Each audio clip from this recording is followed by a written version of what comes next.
grounds that the motion mover will make outright in very few minutes. And before we begin, let's all pray, and then I'll give the directions on what will follow. Na tuombe. Ewe Mwenyezi Mungu, ambaye kwa hekima na wema wako umeteua nyadhifa za viongozi na mabunge kwa ustawi wa jamii na utawala wa haki wa wanadamu, twakusihi tutasame kwa neema nyingi sisi watumishi wako ambao umeridhika kutuita ili tutekeleze shughuli muhimu jamhuri yetu.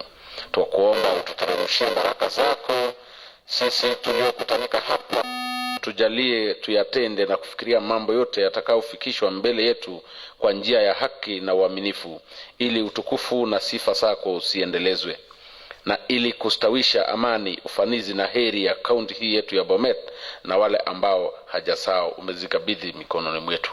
Amina. Honorable members and members of the Secretariat, once again I want to welcome you to this session. You remember quite well that when the motion of the removal from office of one Honorable Erick, who is the CEC Roads, Public Works and Transport, was passed, it is a statutory imperative that a committee be formed to investigate fully into the matter. That is what gave birth to this committee, and we were given time and the schedule that we are supposed to adhere to. Honorable members, we did a pre-trial sitting last week on Friday, and we briefed the representative properly that we were supposed to begin our hearings today at 09:30 hours. Honorable members, my watch tells me that it is 29 minutes past 10 o'clock in the morning, 59 minutes past the stipulated time. But being the chair, I want us to, we have 3 hours to delve into the matter, and we still have 2 more hours. And because of this, before we continue, I want us to be more accommodative to the CEC and his representative, and I will direct that we adjourn for 10 minutes so that we give them more time. Chair, they can check in. Yes, Honorable Member. I wanted, before you give the final ruling that we adjourn, may I request once again whether the CECM we are waiting, whether it was given the formal invitation to appear, or it was, or the report which was given was on that day we had pre-trial. Maybe kindly you can confirm whether he was given a formal invitation to appear.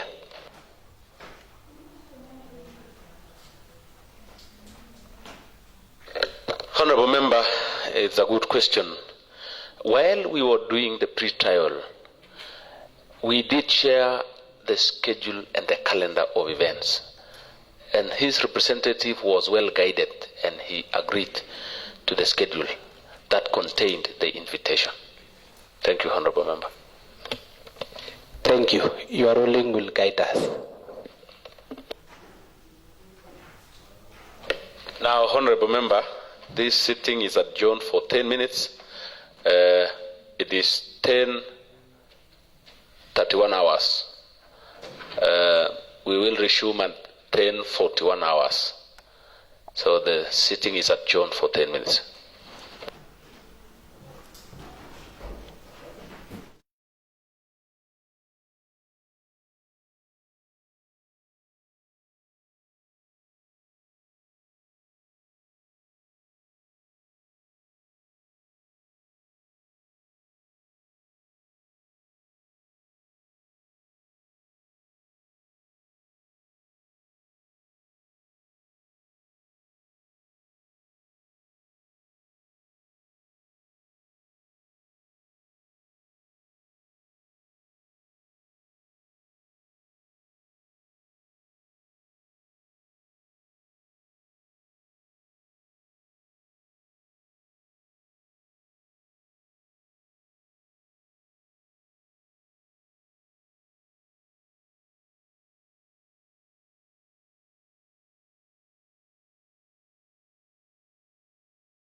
investigate and check on the validity and the truth contained in the allegations that the motion mover has labeled against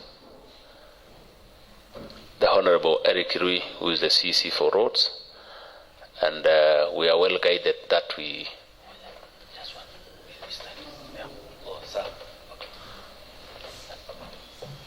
the process has begun. We had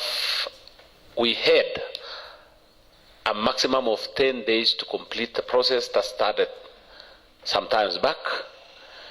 In our schedule that was agreed between ourselves and the representative of the CC, we are supposed to be at the middle of the trial itself.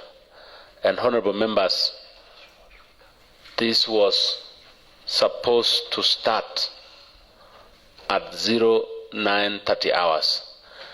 I did make a communication and a ruling that we extend it to allow them to join us if at all the council or the CC was coming. And we are 56 minutes past 10 o'clock. That is more than 1 hour waiting for them. So as a chair, I'm directing that we start. And if the CC or the council find us midway, we are ready to supply them with the Hansard recordings of the proceedings, because the law does not stop us from going on should the accused person fail to attend in person or not. So, to be, first of all, for purposes of the public consumption, this is a select committee that is constituted to investigate the charges labeled against the Honorable Erick Ngetich, who is the CC Roads. And I want the honorable members of this committee to introduce themselves. My name is Honorable Peter Ono, the chair of the select committee. Honorable members who are members of the committee to introduce themselves. My name is Honorable Caroline Chelangat, member of Select Committee for Roads, Public Works and Transport. Thank you. My name is Kipkoech Kirui, member Adhoc Committee on Roads. I'm Honorable Mutai Peter, Vice Chair to this Adhoc Committee.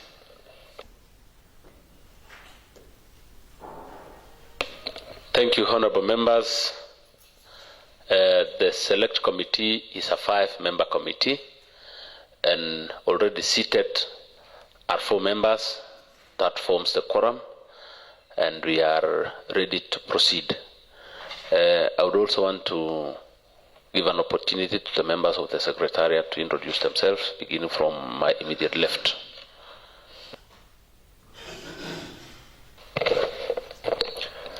I'm Ngetich, Secretariat.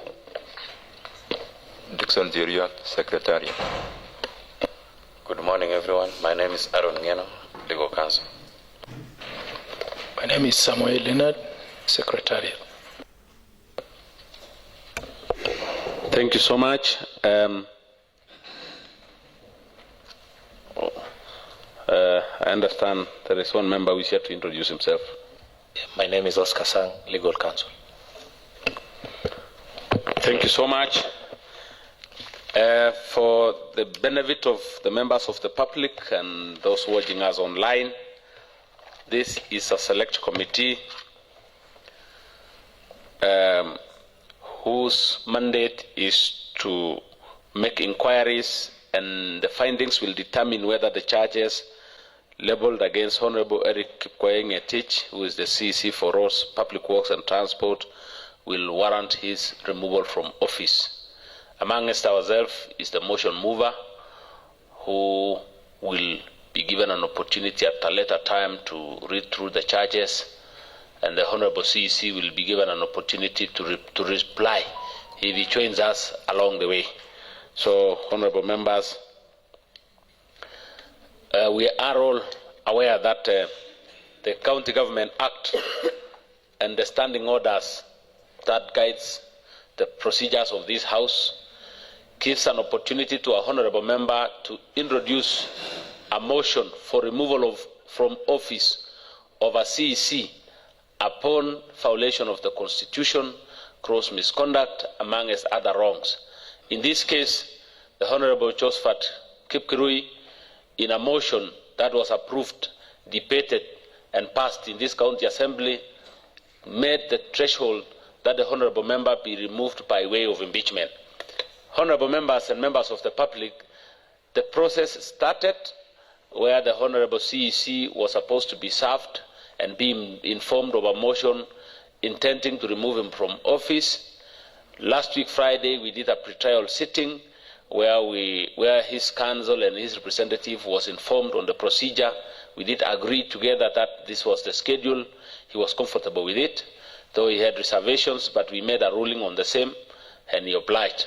Honorable members, we are now going to start by giving an opportunity to the motion mover to once again read through the charges on the stipulated time, and of course supply us with the necessary documents, and then the committee will have an opportunity to make a report and report back to this county assembly. I want us to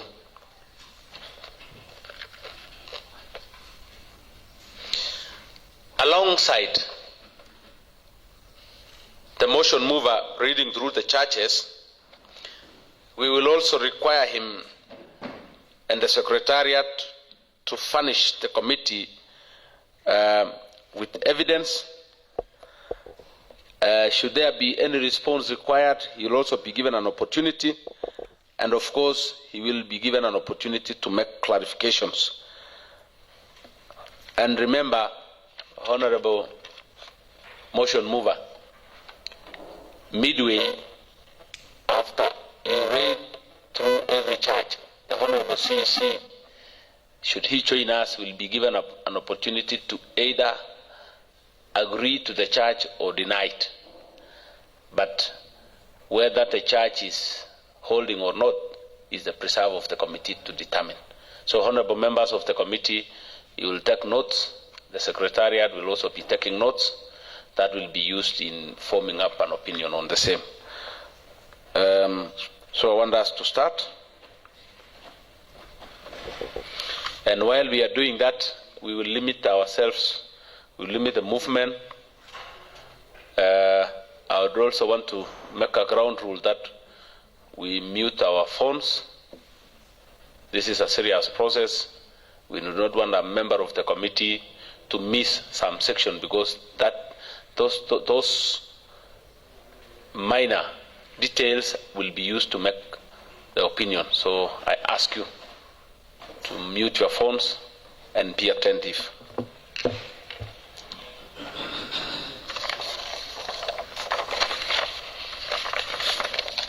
Now, once again, I want to ask the motion mover and the members of the Secretariat whether all documents that are necessary for this case are available with us here.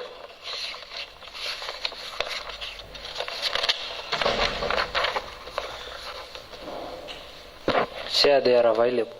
Kindly confirm that the Constitution of Kenya and the County Government Act is available. Yes, it is available. Thank you so much. The third edition of the County Assembly Standing Order, for Met County Assembly Standing Order. It is available. Kindly confirm to us that, though this one can be availed in the website, that if you have the hard copies of both the approved budgets for the financial year 2022, 2023, and 2023, 2024.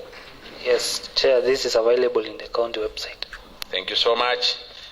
Kindly also confirm to us that we can access the Auditor General's report for the financial year 2022, 2023. It is available. Both in the website. Kindly confirm to us that we also have the Control of Budget implementation report for the financial year 2022-2023. It is there. Yeah, we have a hard copy. All right. Kindly confirm to this committee once again that the Controller of Budget Implementation Review Report for the first 9 months for the financial year 2023-2024 is available. Yeah. It is there. Very good. Very important. The correspondences between the County Executive Committee member in charge of roads, public works and transport and the County Assembly of Bomet. Though the classification is that the documents should be confidential, kindly confirm that you have copies that were sent to him and his response. Copies are available. Thank you. You can also confirm to us that the expenditure reports for the Department of Roads, Public Works and Transport for the financial year 2023-2024 and the 2022-2023 are available. They are available, Chair. Thank you so much. You also have a copy of the approved CIDB for 2020-2027. That's available in the website. Very important. Do we have a copy of the perceived fraudulent LPOs that was issued by the CEC as alleged? Yes. Confirm if there is any written memorandum on oath from the public. So far, not any, Chair. Not yet. Thank you so much. Then, now that you have confirmed that that we have those documents, then we can now begin.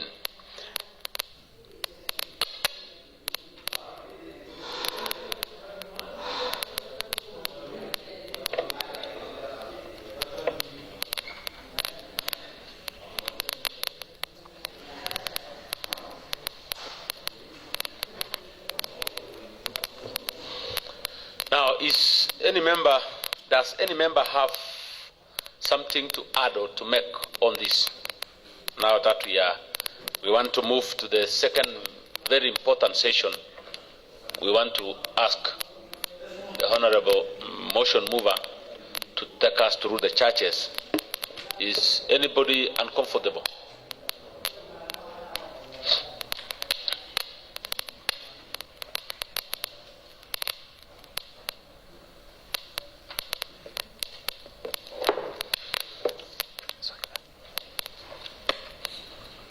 Thank you so much. I think we are all good to go. I now ask the motion mover to take his position.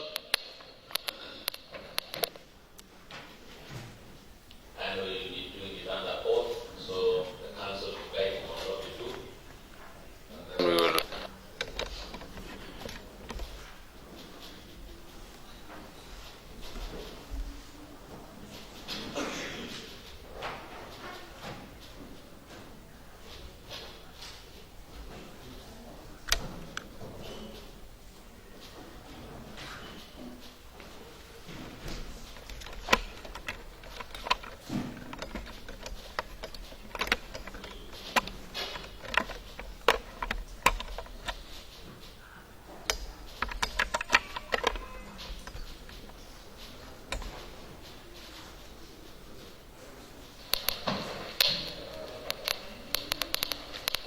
Yes, the Honorable Member, you can carry on. I, Josephat Kipkoech, do swear that the information that I am going to give before this committee on the matter under its consideration is the truth, the whole truth, and nothing but the truth. So help me God.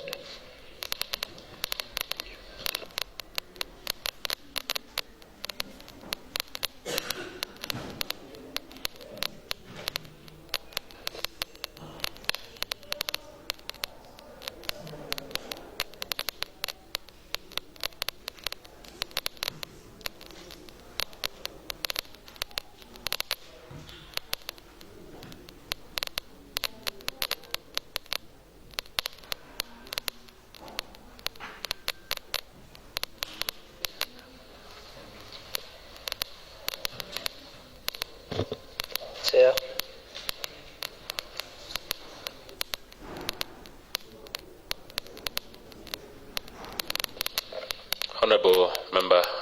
us to agree on one thing. I want us to suspend the proceedings for 2 minutes so that we agree on an item, an emergency issue. Kindly take your seat.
I'm reliably informed that the council representing Honorable Erick Ngetich is within the presence of the County Assembly, and I hereby direct that the Sergeant at Arms admits him in to the chambers as we continue. And in the same breath, I ask the motion mover to take his position, because that is where we were.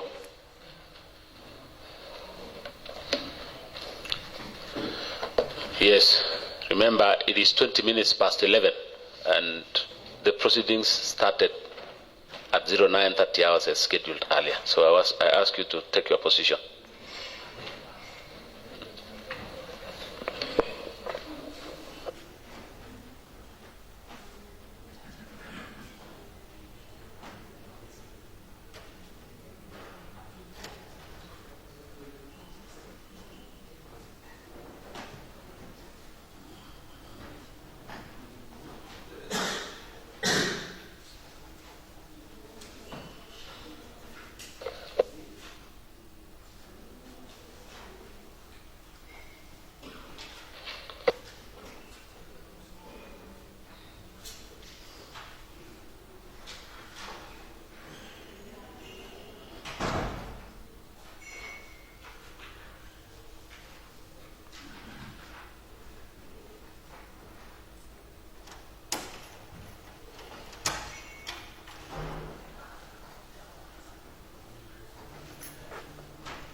Yes,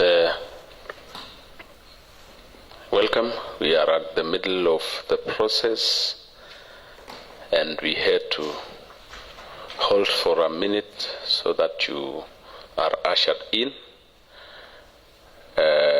We are 21 minutes past 1100 hours, but nonetheless we are going to continue as planned.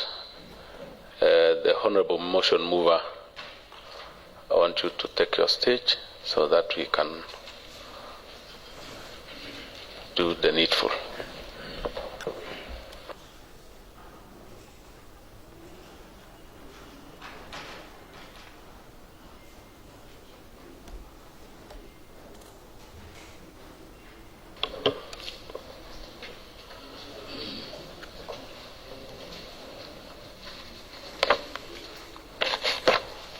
I, Josephat Kipkoech, do swear that the information that I'm going to give before this committee on the matter under its consideration is the truth, the whole truth, and nothing but the truth. So help me God.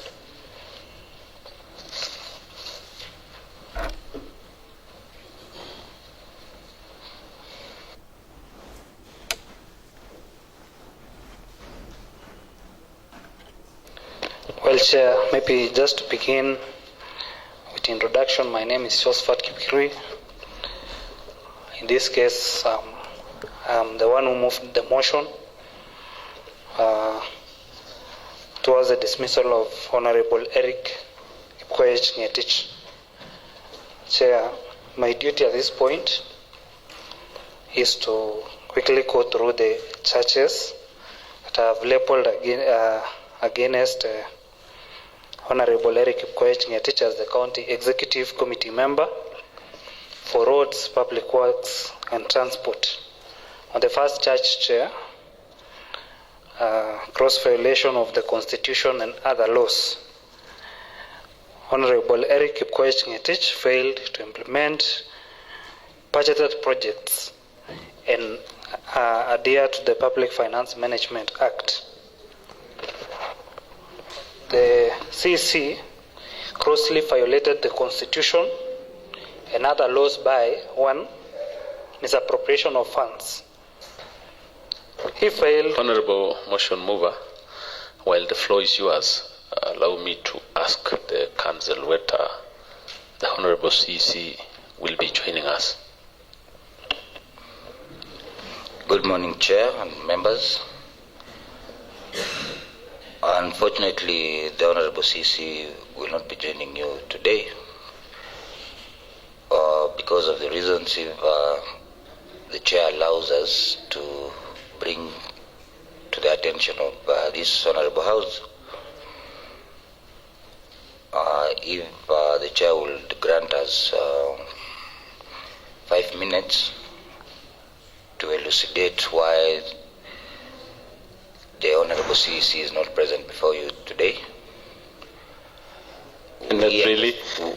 We understand, Chair, that this is an house of procedure, and that's the reason why we'll be seeking your indulgence to inform the House why the CEC is not available today.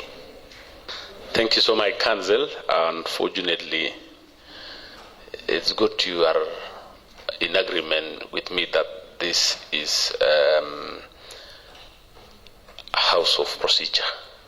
And we are also guided by the same procedures to stick to the timelines. The reason I asked is because at the end of every charge, as alleged, the CEC is supposed to take plea on either denying or agreeing to the charge. But because you are his representative, I hope you will do it on his behalf. Mr. Chair, kindly, with your kind permission, Mr. Chair,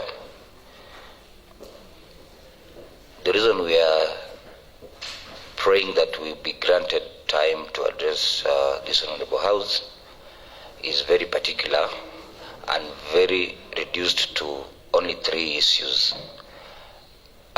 It will benefit the House and the members, so that as we proceed with the motion mover, for the House to know why the CEC is not present today. Anyway, Honorable Council, the law is outright. The member may choose to appear in person, or should he or she finds it difficult because he's held up somewhere, he can as well be represented. So your being there is equivalent to him being there. And because my hands are also tied, we will allow the motion mover to continue. And yes, I hope we are all well guided. We are guided, Mr. Chair, but to bring it to information, we do not have the charges as elucidated. So it is an ambush on our part, because the motion mover of the House has not served us with that charge. We received a mail. We acknowledge that there was a mail that was sent, but at this juncture, it will only be prudent that we are served with a physical copy of the charges, and also allow us to respond to the issue why the CEC is not around. Honorable Council, you sat with us here on Friday, and we did share a schedule of the proceedings with you. This sitting was supposed to start at 09:30 hours. It is some minutes to noon. Now, we are midway in the process. We cannot interject it to accommodate a new idea. It will, remember, I've once again said that we are guided by rules and policies. It's 30 minutes past 11, exactly 2 hours from the time we agreed. We've done a lot of things, the preliminaries, the introduction, and the proceedings are midway. So we cannot hold it midway. If it is true that you don't have the charges, then we will allow you to ask it at some later stage. But for now, allow us to continue and listen to the motion mover. Thank you, Chair, for your wise ruling. I'll proceed to read the first charge, and this is important. Notice that these charges are also available in the copy of the order paper that was served to the accused. Chair, first charge is on gross violation of the Constitution and other laws. the Honorable Erick Kipkoech Ngetich failed to implement budgeted projects and to adhere to the Public Finance Management Act by, one, misappropriation of funds. He failed to implement projects approved in the county budget contrary to the financial management principles as stipulated in the Public Finance Management Act 2012. Honorable Ngetich has not been able to account for Kenya shillings 195 million for county roads and Kenya shillings 78 million for cross-cutting roads in the financial year 2023-2024, suggesting misappropriation of funds, which violates Article 201, subsection D of the Constitution. Secondly, Mr. Chair, he exceeded budgetary allocations, and on this one he spent beyond the allocated budget for roads, indicating an authorized commitment of funds in violation of the Public Finance Management Act 2012, specifically section 196, subsection 1D. Thirdly, Mr. Chair, irregular procurement practices. On this one, he allowed for the purchasing of heavy machinery without budgetary approval or ownership documentation, contravening section 197, subsection 1 of the Public Finance Management Act of 2012. Chair, I need your guidance. Should the council admit or deny on behalf of the accused? Honorable Member, I think you're still reading the charges that falls under the gross violation of the Constitution. Or you want the council to either accept or deny each individual charge? Yes. Oh my, okay. Then I'll have to intervene again. Honorable Council, I hope you are comfortable. The motion mover has labeled a charge against your client that he failed to adhere to ADP and the budgeted programs and could not account for 195 million Kenya shillings meant for county roads and 78 million meant for cross-cutting roads. Kindly, on behalf of your client, tell this house whether this is right or wrong,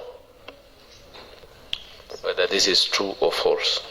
Yes, Honorable Chair, we reiterate that in absence of us getting the copy of the charge sheet and in absence of us being supplied with the documents at this juncture, we are not amenable to answer to those charges.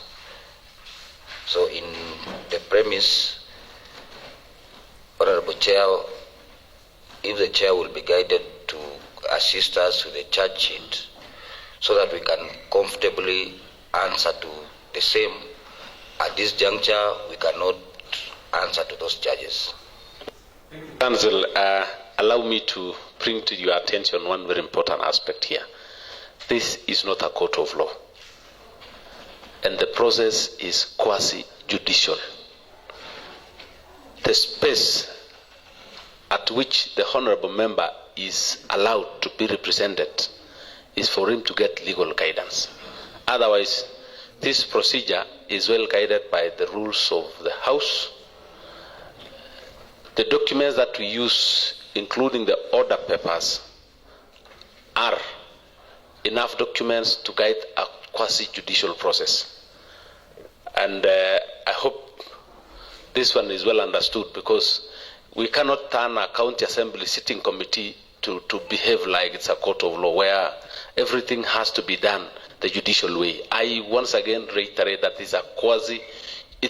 Quasi means it's something that resembles. So it enjoys the privileges of the courts to some extent, but the exercise is limited to the county assembly standing orders. So when we say we did share a copy of the order paper that contained the charges, that is enough grounds to say that the Honorable CC is well guided and informed on the charges leveled against him. Thank you, Mr. Chair. Maybe you could make a ruling on that issue so that as we proceed and the way we have agreed is an house of procedure, you make a ruling on our objection to the fact that we have not received the charges and whether that order paper will suffice to be a charge sheet. Maybe you could make a ruling on that. So, Chair. Yes, Honorable Member. Thank you, Chair. I believe we had pre-trial, and in pre-trial, the council was informed vividly on the issue of charges against Erick, Kipkoech, Ngetich. Chair, the motion which was submitted or given to the council was actually, or the charges was indicated there, and you made the ruling on that day. And this house, Mr. Chair, is well guided by the principles, rules, and regulations. And your ruling is final. And I think what you made on that day is what actually what is making us today to proceed. The same question was raised by the council, and you answered him well that the motion on that day was the charges against Ngetich. And again today, Chair, the council is still insisting that he has not served with the charges. Please, guide this committee, Chair. Chair. Thank you, Honourable Member. Chair, what is it, Honourable Danzel? Before we proceed, Chair, I want to ask if the person representing the CC is Desmond Leteipa of LSK number 105/15302/18. I want him to confirm that, if he's the one. Yes, Honourable Member, Honourable Danzel Kirui. The council, kindly put off your mic. The council found us midway, and opening that box will mean we are taking back the proceedings to the origin, to start again. But on his behalf, I can confirm, because he presented himself on Friday on the pre-trial chamber. Chair, yes. The reason why I'm asking is because in the LSK website, the one Desmond doesn't have practicing license up to date, Mr. Chair. So I'm wondering why should even this committee listen to him in the first place? Members, bring down your emotions. The Honourable CC... This is a serious matter, no, Chair. Honourable Member, I'm speaking. The CC has a right to be represented, and he needs choice. But the person who was sent to represent the CC doesn't have practicing license up to date as per the LSK website. Honourable Member, you're getting into more details. I wanted to guide you. And it is not the fault of the county assembly. If that is substantiated, then that one is the fault of the authority that selected him to represent. And that is why I'm saying we will have to proceed, because you remember I did ask him whether the Honourable CC was attending or was attending in person, or if he was comfortable to respond to questions on his behalf. the rest we leave it for some times. But again, let me ask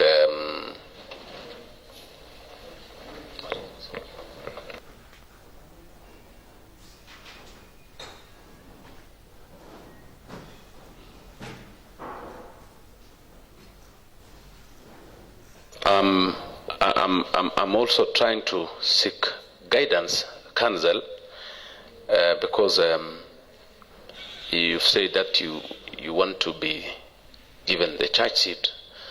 The only mistake is that you are asking the judges 2 hours into the proceedings. If you had gotten here earlier, we would have had the privilege of doing it. But nonetheless, if you think it is very necessary, then we have the prerogative of doing it now.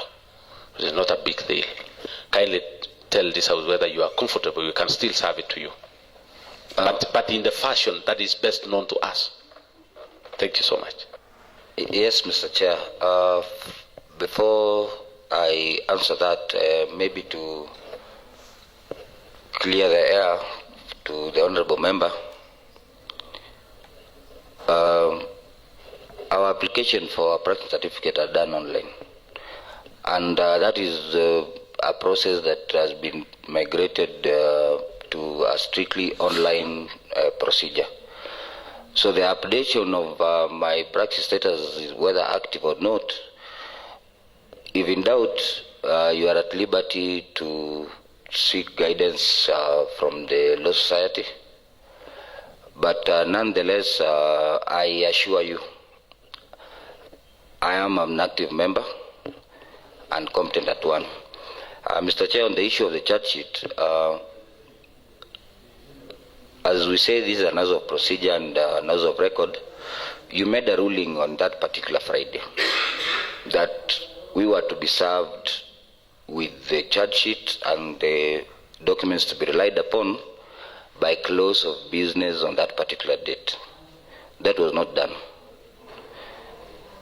Though we acknowledge that we had out of court, out of the House engagement with the staff from the clerk's office, but unfortunately, Mr. Chair, in absence of getting the charge sheet and the particulars to be relied upon, the CEC is unable to respond to the same. We have no objection to appear before this Honorable House. However, as much as this is a quasi-judicial arrangement, the rules of procedure and the rules of natural justice still apply. So we do pray that we get the charge sheet so that on behalf of the Honorable CC, I can be and vividly answer to any of the charges. In absence of that, I am afraid, Mr. Chair, that there is, maybe members are not aware that on that particular date on Friday, Mr. Chair, what was brought up was the order paper. But now it has been reduced to a charge sheet. So maybe members are not aware that whatever the motion mover is bringing up is not verbatim or word by word from what was in the order paper. So maybe we could get the charge sheet. We are ready to engage on that. Thank you so much, Honorable Counsel. I can give you the leave to, you may choose to defer taking plea, but nonetheless, you will be served with the charges the way they are with the motion mover. And if there is any objection to any step taken by this committee, you will be at liberty to write to us moving forward. So I hereby ask that you be served with the charges and we allow the motion mover to continue. I will really want to limit the interjections because we will be doing a disservice to the timings.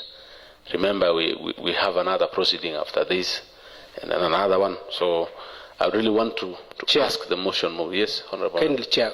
I think, Chair, we are on live, and let the public know so that, Chair, we are not, actually, I can say, be misquoted for what the councillor said. Here, we don't give out charges. What we give out was the motion of that day, which contained the charge against Erick, Kipkoech, Ngetich, and you made your ruling on that. Honorable Member, the records are there for all of us to see. I have said that this is not a court of law. We deal with motions. And I've again said this is a quasi-judicial process. And I'm very particular to one item here. I don't want us to buy time, waste a lot of time trying to align ourselves with the processes of the courts. Here, I've said, when I mean it's a quasi-judicial process, I say it enjoys, to some extent, the processes of courts. But motions are documents and they are records that are legal and binding in the county assembly. That is why I have no doubt in myself that we are doing the right thing. But I hereby ask, because if it is very necessary, I'm saying we are serving the council and the representative of the honorable member with the charge sheet. So don't worry, you are well guided. I want to allow the honorable motion. Thank you, Chair, but I wanted you to be particularly on the issue of the motion which was given to the council, that it was actually containing the charges against Erick, Kipkoech, Ngetich. Cited, I think you have heard the council is saying he is not actually ready to respond because he was not given the charges, and that motion contained the charges. That is what Josephat Kirui is using, the same motion which contained the charges, so that we are well guided, Chair. Thank you, Honorable Member. Allow the motion mover to carry on. Thank you, Chair. Maybe, Chair, I can confirm I've received the charge sheet.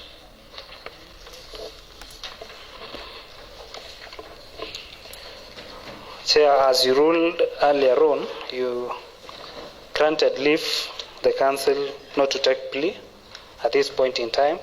Saying if he chooses not to, it's not a must. Well, well guided. So, should I proceed or he can respond to the first one? No, proceed. Thank you. Charge number 2, Chair, that is on abuse of office. The charge here is on unprocedural disposal of county motor vehicles. And one Honorable Erick Kipkoech Ngetich abused this office by violating the procurement laws. That is disposal of motor vehicles without following the Public Procurement and Asset Disposal Act of 2015, Section 53, Subsection 1, thereby disregarding the legal procedures and governance standards.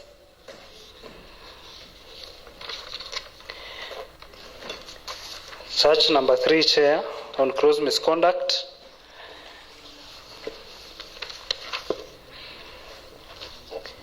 Issuing fraudulent LPOs, Honorable Erick Kipkoech Ngetich engaged in gross misconduct by financial impropriety, that is overseeing the issuance of fraudulent local purchase orders, LPOs, for non-existent projects in violation of the Anti-Corruption and Economic Crimes Act 2003, Section 45, Subsection 2B.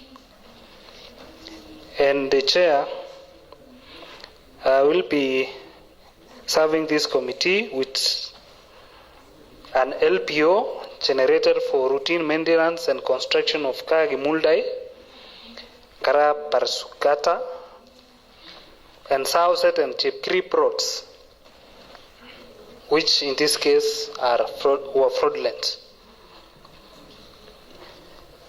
Two, on gross misconduct is failure to maintain the county vehicles. Honorable Erick Kipkoech Ngetich has shown gross misconduct by negligence in asset management.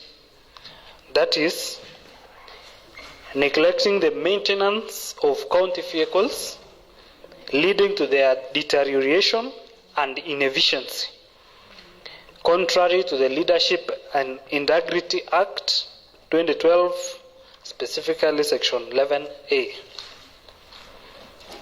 Thirdly, on gross misconduct, he failed to provide detailed expenditure reports. Honorable Erick Kipkoech Ngetich has demonstrated gross misconduct by lack of transparency. That is, failing to provide detailed expenditure reports as requested by the County Assembly Committee on Roads, Transport and Public Works, violating the principles of good governance and oversight as per Article 10 of the Constitution and the Public Finance Management Act 2012. Charge number 4, Chair, is on incompetence. The Honourable Member, before you go to charge number 4, I want to ask you a very specific question here. You've said raising of fraudulent LPOs, and you've mentioned a specific road there. Are you in possession of a copy of the document claiming the same? Chair, I did point out that I'll be serving the committee with a copy of the LPO. So you are with it here? Yes, I will be supplying this committee in the next stage. Let me ask you to take hold for a minute. I also asked the council whether or not he will be taking plea of that, or he is also deferring. Whether that one is true or false. No, we are deferring. We are not. You're not taking plea. We are not taking plea. You said you will be supplying the committee with a document claiming the raising of a fraudulent LPO. Yes, Chair. Carry on. Kindly, Mr. Chair, if you could make a finding that they said LPO has not been served to us also. Good. Carry on, motion over. On incompetence, Chair, I've cited the underutilization of heavy machinery, and Honorable Erick Kipkoech Ngetich showed incompetence by failure in resource management, that despite spending over Kenya shillings 300 million on heavy machinery, only 8 out of 25 wards have since utilized the resource. This mismanagement has resulted in grounded machinery and inefficient service delivery, violating the principles of public service under the Leadership and Integrity Act 2012. And secondly, under incompetence, unexplained pending bills. Chair, Honorable Erick Kipkoech Ngetich has demonstrated incompetence by poor financial management, that is, failing to address the increasing number of unexplained pending bills, reflecting gross incompetence and mismanagement of county resources. So, Chair, those are the 4 charges, and I need your direction. Honorable Member, I would also want to ask you for clarity on the facts of one charge that you read, that the Honorable Member spent beyond the budgeted amounts. can you be factual about the figures? Because that will form the basis of decision making. Chair, I believe you had given me an opportunity, first of all, to lay the charges so that we go to now the particulars. Thank you, Honorable Member. You said you are done with the charges. Now you can lay so that it becomes the official documents of this Honorable Assembly.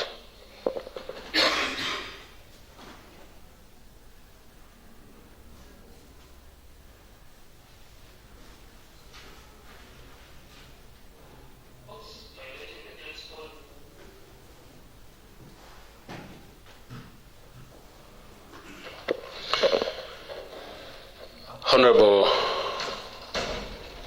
members and members of the Secretariat and the legal representative of the Honorable Erick Kipkoech Ngetich, this committee is in receipt of the charges labeled against the Honorable Member as read by the motion mover, and we will give the motion mover additional time to clarify and read each charge in detail. And once again, because the council has said he's not taking plea, this is the opportunity where he was supposed to either agree or disagree to either of the charges. So you will read through it, and after each charge, you will give me an opportunity to ask. But because for purposes of record, the council has said he's not taking plea, so we will give you the opportunity to continue reading the charges in detail. Thank you.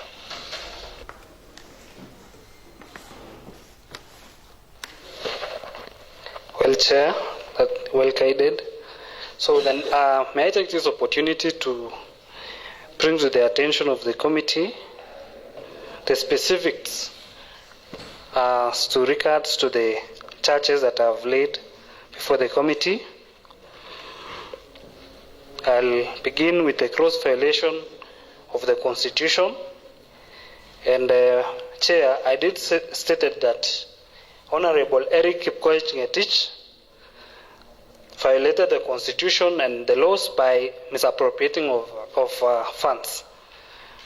I went ahead, Mr. Chair, to state that he failed to implement projects approved in the county budget contrary to the financial management principles in the Public Finance Management Act. Chair, in the just concluded financial year, we did allocate 195 million for county roads and Kenya shillings 78 million for cross-cutting roads in the just concluded financial year, as I've stated. Chair, I can confidently tell this committee that a large number of the wards did not benefit from the said fund.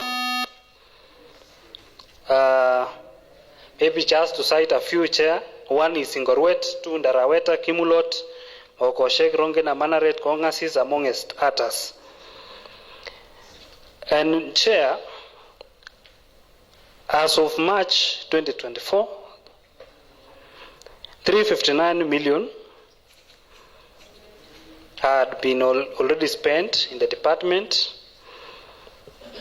and that one reflects 100% absorption on development. That is as per the Controller of Budget report of the first 3/4 part of the financial year. So, Chair, alongside that, if we go a step backwards to look at the financial year 2022-2023. Though I have not stated here, Chair, we did allocate again another 180 million purposely for the maintenance of roads. And from the records, Chair, 170 million was actually spent as per the report of the Controller of Budget for the financial year 2022-2023. Specifically, Chair, road construction and maintenance, that is found on page 35 of the Controller of Budget report 2022-2023. The approved estimates for development was 180 million. The actual expenditure as of 30th June 2023 was 170 million 931,180, which is 95% absorption of the budget. So, Chair, clearly there is historical and unexplained misappropriation of funds. Chair, you may allow me to move to the next. That is exceeding budgetary allocations and spending beyond the allocated budget for roads, indicating unauthorized commitments of funds. Chair, I want to explain this with the use or the existence of huge pending bills in the department. Chair, as per the report of the committee on that was constituted by His Excellency the Governor, we have pending bills on the Department of Roads to a tune of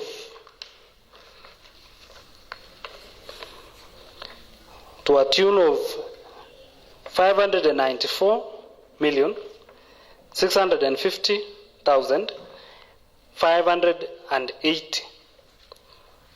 So, Chair, clearly the existence of these spending bills is contributed majorly by spending beyond the allocated budget for roads, and this indicates an authorized commitment of funds. Chair, may I proceed to the next? That is irregular procurement practices, purchasing heavy equipment or machinery without budgetary approval or ownership documentation, contravening Section 197, subsection 1 of the Public Finance Management Act, that is 2012. Chair, first of all, on this point, we didn't have the purchasing of heavy equipment or heavy machinery and heavy equipment on the County Integrated Development Plan and the Annual Development Plan for 2017, 2022, 2027 and 2022, 2023 respectively. Chair, the CEC was in a position to authorize the purchasing of this heavy equipment, knowing very well that the same were not listed in both the CIDP and the ADP. But he went ahead to advise the executive, or rather, Chair, if you may allow me, he went ahead to mislead the executive to proceed and acquire this heavy machinery. Chair, the budget for the same was done or was availed during a supplementary that was done with the financial year 2022-2023. Chair, there's the Auditor General report for the financial year 2022-2023, specifically page 341.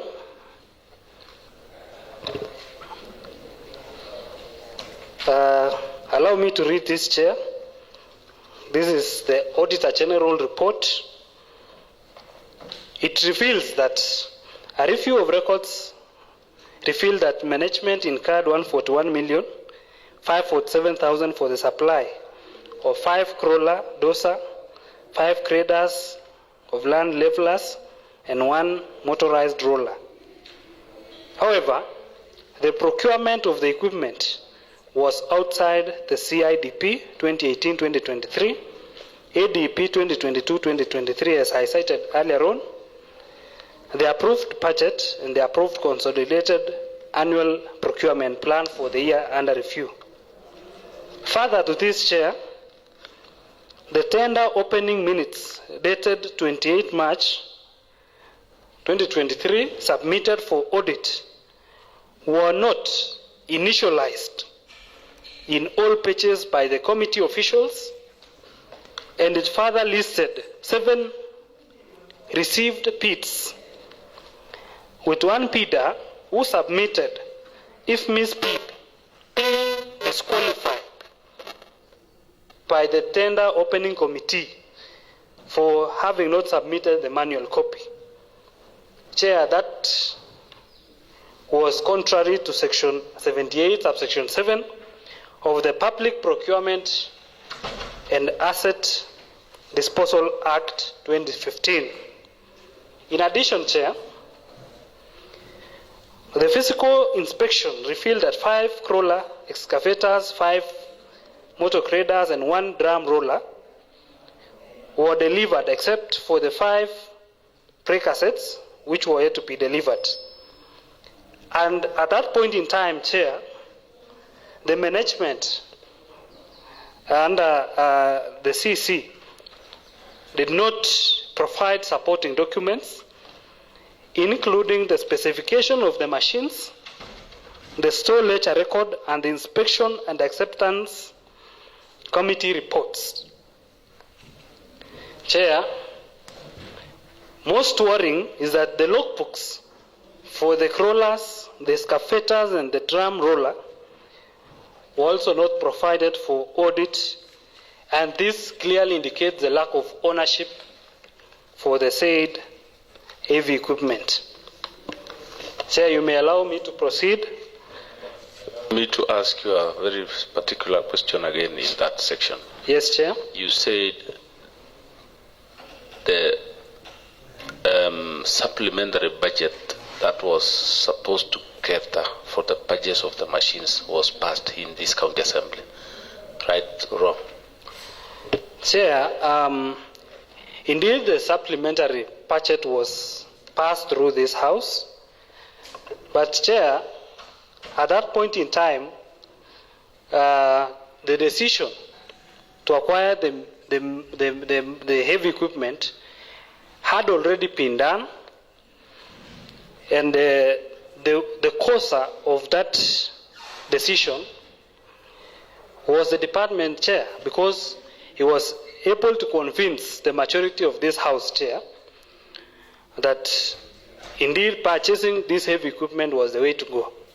Honorable Member, I hope you are not getting me. I'm saying the allocation that was approved here was this amount, but the amount that was used to buy the machine exceeded. I think that is what you read. Well, Chair, there's a discrepancy, but Chair, I think I'll have to lay that one later on. But if you may allow me again, Chair, I can do it here. This committee on roads, the Committee on Roads, Public Works and Transport, wrote a letter dated 25th September 2023, requesting for comprehensive report on the following areas, Chair. 1, expenditure report for financial year 2022-2023, the work plan for 2023-2024, the financial year 2023-2024, and I'm going to zero into the heavy machines, where because I sit in the same committee chair, we did request the CEC to submit a comprehensive information regarding the heavy machines, including the cost of procurement per unit, guidelines for their usage, and maintenance framework. Additionally, to provide relevant documents related to the heavy machines, such as the mode of procurement, evidence of comprehensive insurance, and a copy of the sale agreement. But Chair, from the information that we received, there is a very clear discrepancy on the amount that was signed in the agreement. With me here is the agreement that was provided by the CC on the purchase of 5 crawler excavators with breaker sets, autograders, small roller with pad foot, one of them. And Chair, the total price that was signed was 244,425,410. Chair, on the report by the controller of budget report for the financial year 2022-2023, the report clearly indicates that the department incurred a contract sum of 250 million, which here is clear indication of the CC providing misleading information to the committee that directly oversights it, or him. Because, Chair, here the contract sum, as revealed by the controller of budget report, is 250 million, while the report submitted to the committee of this House reveals a 244,425,410 sum. Further to this, Chair, the amount that was paid as at the close of 2022-2023 was 180,297,005. And it further shows an implementation status of 100%. Chair, further to that, we did request for the approval to,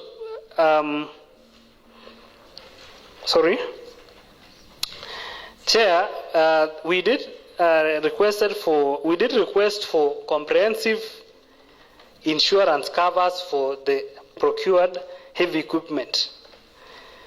And the value revealed here, Chair, shows a clear difference or variation from what exists in the contract agreement. Chair, the total value as per the insurance cover agreement is 232,204,139. Remember, initially the value was 244,425,000. So, Chair, this discrepancy clearly shows the provision of misleading information also to the committee that is mandated to oversight the department that was overseen or that was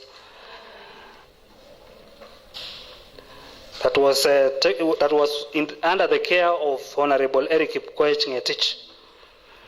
The CEC again has never supplied copies of logbooks, despite several requests by the county assembly through the committee on roads, transport and public works. Yes, Honorable Member, I think the committee is well answered, because we wanted to know if during his tenure as the CEC roads, the honorable member did procure things outside the budget, and the documents, once you serve us with them, we will scrutinize. Now that council had chosen not to take plea, I think this is very important, because I was supposed to ask whether you agree with this or not, but there is one thing that the honorable member raised here. You will agree with me that I've also checked online whether your practicing license is active, and the status is saying it is inactive. So I'll also make a ruling and direct the council through the clerk of the county assembly to write to LSK. Oscar, I think when I speak, everybody should keep quiet. I direct that you write to LSK for clarification whether the practicing license for the council representing the honorable members is active or not. And council, you know the consequences. You are not supposed to enjoy the privileges of this house if you are not if your practicing license is in question. If you have not renewed and you're here, then it will not be very good for us, because you know, there are rules that guides the admissibility of advocates to this house, and if this honorable house finds it that you are not, allow me to make it clear to you. The honorable motion mover, you will be patient with me, because these things are running concurrently. This committee, and I want to thank the Honorable 𝐷𝐶𝐂𝐇𝐌𝐄𝐍𝐓 for his chair ICT, and he knows how and where to visit when there is something that requires internet is required. This committee has been informed of a concern on the admissibility of Advocate Desmond Silei Leteiba, LSK number P105/15302/2018. In the ongoing proceedings, it has come to our attention that there is a question regarding whether Mr. Leteiba currently holds a valid practicing certificate for the year 2024, and I'm informed that the licensing period ends in April, and if I don't know whether they changed, but if it still stands that way, then I'll also be guided. The committee considers this matter to be of significant importance, and I, being the chair, I cannot disregard the concern from the Honorable 𝐷𝐶𝐂𝐇𝐌𝐄𝐍𝐓. The validity of an advocate's practicing status is crucial to the integrity of these proceedings, and as such, the committee will immediately commence an investigation to ascertain the accuracy of this claim. Should it be found that council, Mr. Leteiba, does not possess a valid practicing certificate, you will be denied further audience by this committee, and not only this committee, but this house by extension. And additional measures may be taken in accordance with the parliamentary powers and privileges, that's according to the County Assembly's Act of 2017. Honorable members, in the interim, you, the council, you will be required to deposit a copy of the valid practicing certificate with the committee before close of business today. Because if you have one hard copy, we will only require a photocopy of the same, so that we are in tandem. This matter that is being dealt with by this committee involves, if by the end of its sitting, it will mean that one person will be sent home, and serious and diligence must be adhered to. So,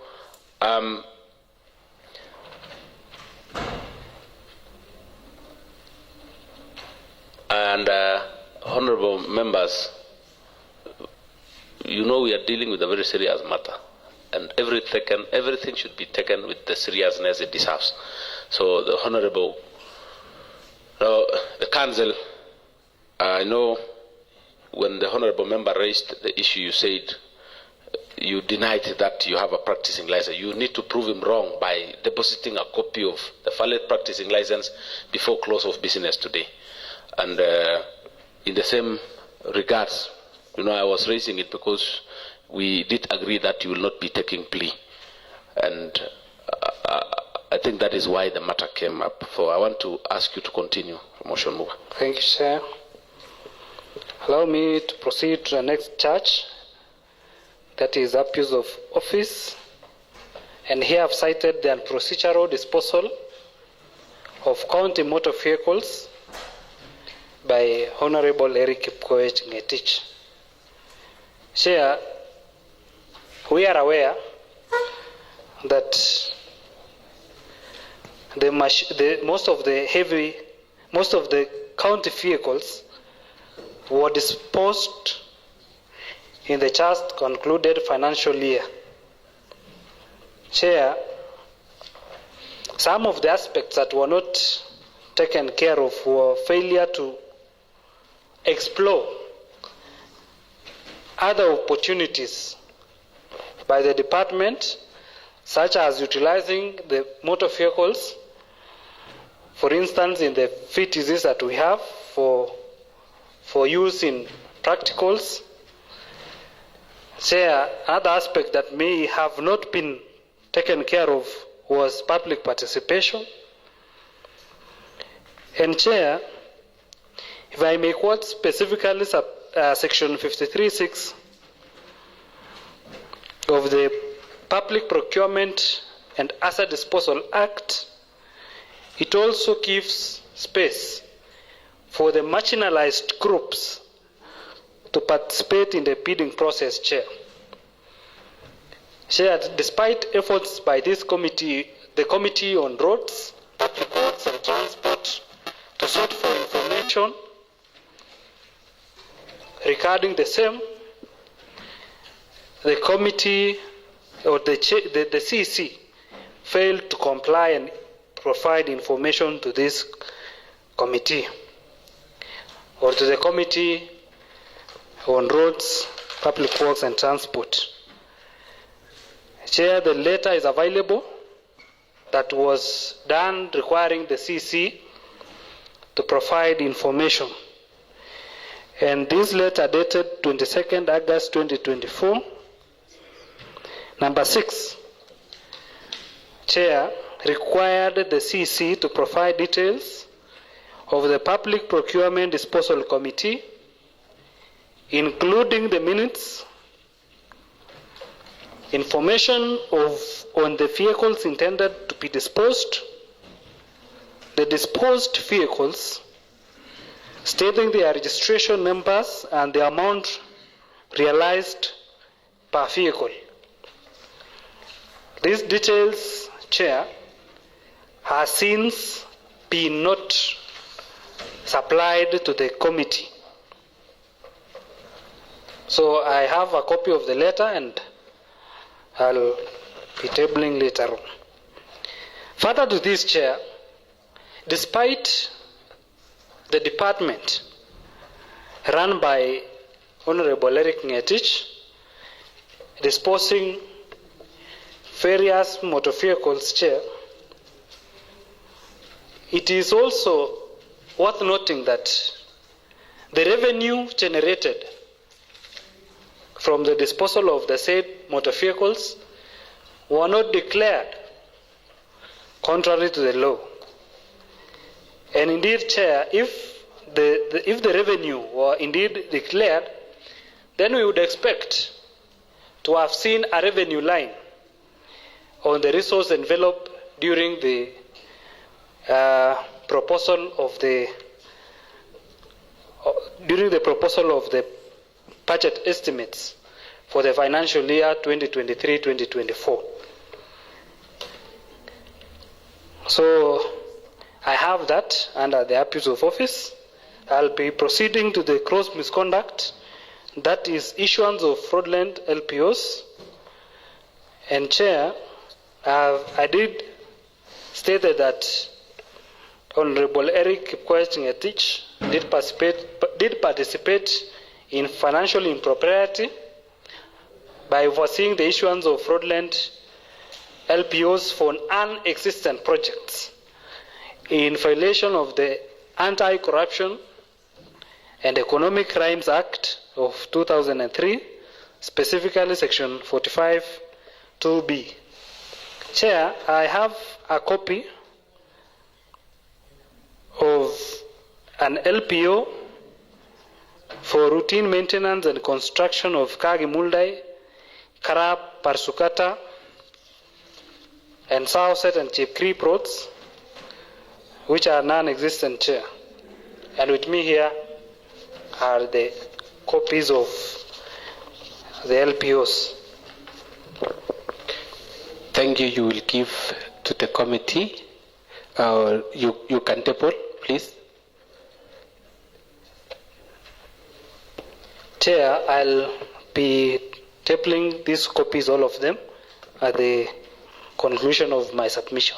Thank you. You can continue. It is a huge list and I'll have to submit all of them. Chair, still on the same, the CC has shown misconduct by negligence in asset management, that is neglecting the maintenance of county vehicles, leading to their deterioration and inefficiency, contrary to the Leadership and Integrity Act 2012. Chair, if you check, we have a list of 216 motor vehicles here, which most of them have been lying in the garages, various garages, despite having a budget line for the maintenance of the same motor vehicles. Maybe just to highlight a few, Chair, we have a vehicle registration number 36 CG 087A Isuzu D-Max for the Department of Administration that has been lying at Tofly Garage in Bomet. Another one is 36 CG 081A, a Ford Ranger,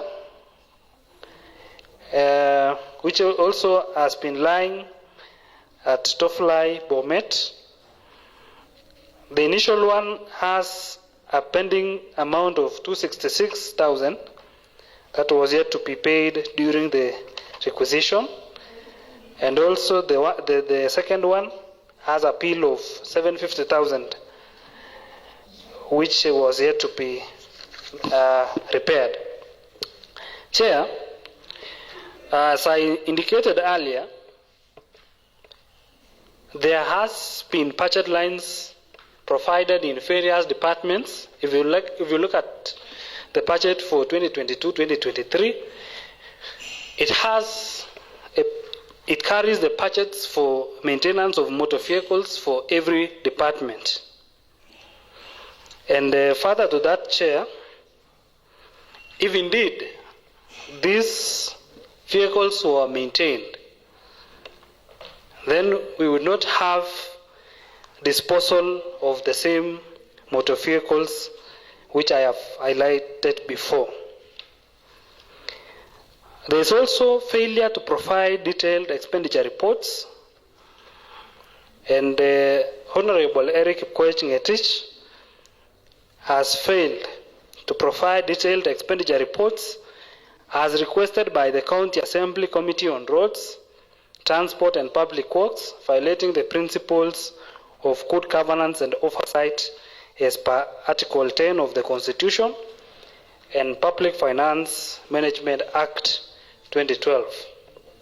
Chair, the failure to provide information to the Oversighting Committee shows that the CEC is not willing to provide information to the Oversighting Committee, and some of in the letter that was written on 25th September requesting the CEC to kindly provide the committee with comprehensive report outlining the expenditures incurred during the financial year 2022-2023. And further to this information, the report was supposed to include a detailed breakdown of all expenses, list of constructed and maintained roads, along with supporting documents. Chair, since I sit in the said committee, I can confidently tell this committee that the CC provided something different from what was requested by the committee, a blanket figure showing the expenditures without stipulating a clear breakdown of all the expenses. There was no list of constructed and maintained roads, and of course there was no supporting documents. And remember, Chair, I did state it again earlier on that in this same financial year of 2022-2023, we had a budget line of Kenya shillings 180 million approved, and we had 170 million absorbed. That was 95%, Chair, but the CC could not be able or was not able to provide a clear expenditure report to the committee. Chair, may I proceed to the next charge, that is incompetence and the utilization of heavy machinery. Honorable Kipkoech Erick Ngetich showed incompetence by failure in resource management. The Chair, despite spending over Kenya shillings 300 million, and notice, Chair, that this was not provided in the CIDP, neither was it provided in the ADP. Only 8 out of 25 wards have since utilized these resources. The mismanagement has resulted in crowded machinery and inefficient service delivery, violating the principles of public service under the Leadership and Integrity Act of 2012.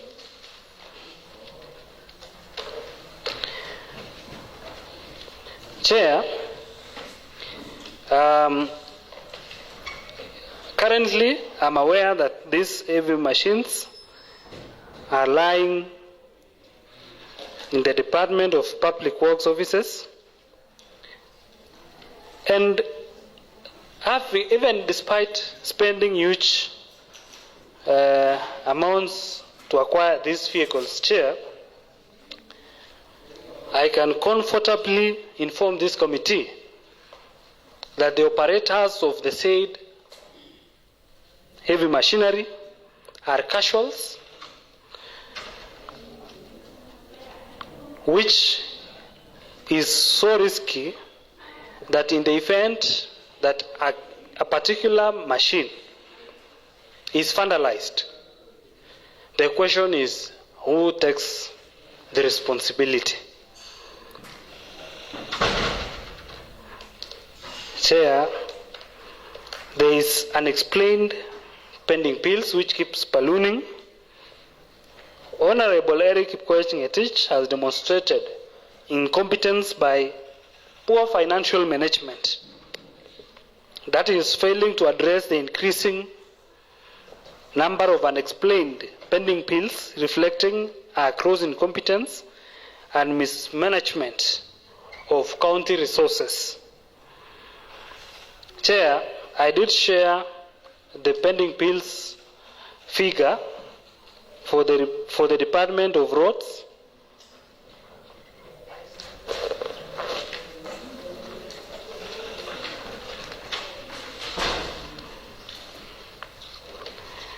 Well, Chair, on this report, I want to specifically go to the Department of Roads. of the Department of Roads, a figure of 237,913,412 was listed as the figure eligible for payment. 294,797,101 listed as ineligible, and historical chair 13,513,820, and for merchants 48,426,248, totaling to 594,650,580 only on the Department of Roads. Chair, if this was the totals as at 26th April 2023, then it is so worrying that despite the CC having been office, he cannot be able to explain these pending bills, Chair.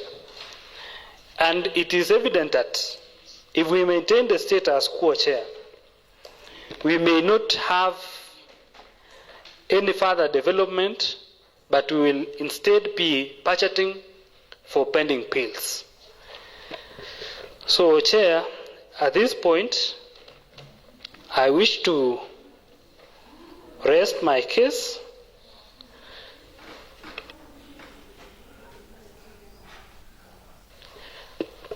But before that, Chair, you will allow me to list or to table the exhibits. Number one here is the county government budget implementation review report for the financial year 2022-2023. Yes, table.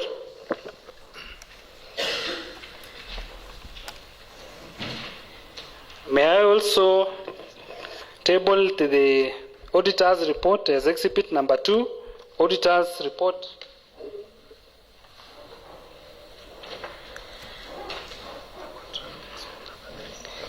Yes, this is a contract for the supply and delivery of heavy road maintenance machinery, exhibit number 3.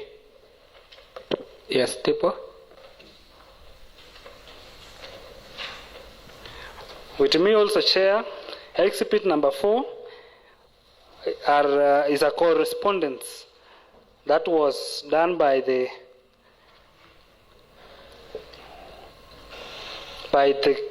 county executive committee member. Sorry, this was done by the committee of this house, the Committee on Roads, Public Works and Transport, requesting for comprehensive report on various issues, including heavy machines, current status of the county vehicles, the work plan for 23-24, procurement for plan for 2023-2024, and the expenditure report for the financial year 2022-2023.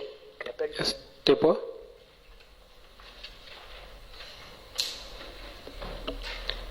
Also, exhibit number 5B, Chair, by the County Assembly Committee on Budget and Appropriation, report on the County Executive Committee member for Finance. Chair, if I may put it clearly, this was a report done by the Committee on Budget and Appropriation of this House, following the report by the County Executive Committee member for Finance, ICT and Economic Planning. I beg to table. Table. Chair, this is a pending bills committee report, and I also beg to table. Yeah, table.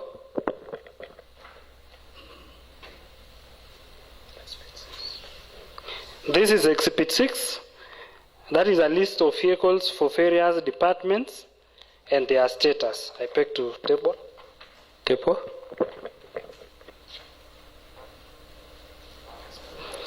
Exhibit number 7, Chair. This is the insurance cover for the newly acquired plant machinery, and I also beg to table. Table.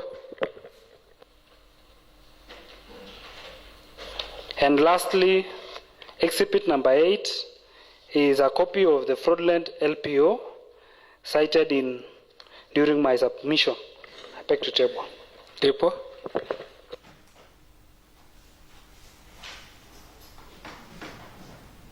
So at this point, Chair, I request to rest my case for onwards progress. Thank you.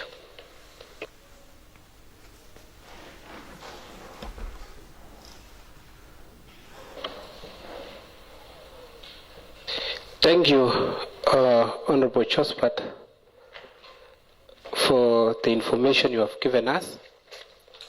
And this time, I wish to ask honorable members whether you have any question.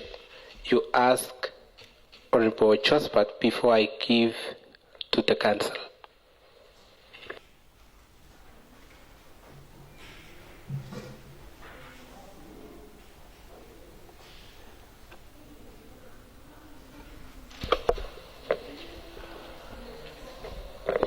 Thank you, honorable members, and thank you, Honorable Chospat. You can't have a seat. Okay.